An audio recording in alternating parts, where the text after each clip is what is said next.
тяжелое обвинение. И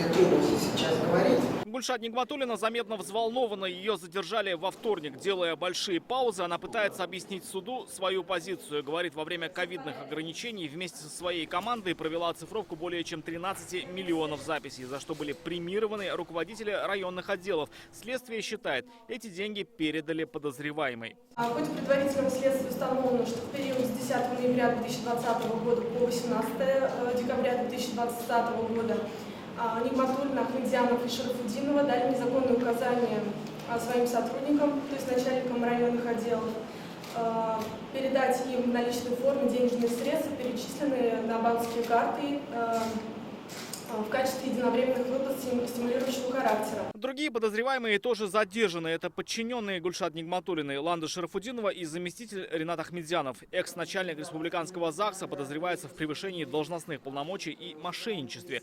Она вину не признает. Ни один из этих свидетелей не говорит о том, что моя подзащитная им звонила, о чем-то говорила, о чем-то просила, или ей были какие-то деньги привезены.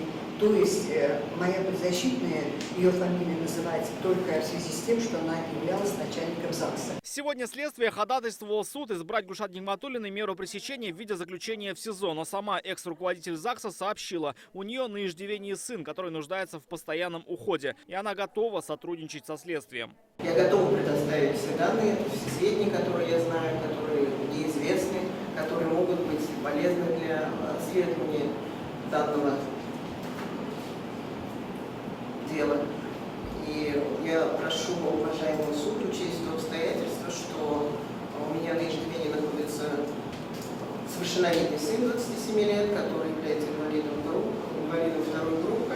Суд выслушал доводы всех сторон и избрал Гульшат Нигматуллиной меру пресечения в виде домашнего ареста до 5 сентября. Ей запрещается покидать дом, также пользоваться интернетом и сотовым телефоном. Рамиль Шайдуллин, Эльмира Гайнутдинова, Кирилл Хабзей, ТНВ, Набережные Челны.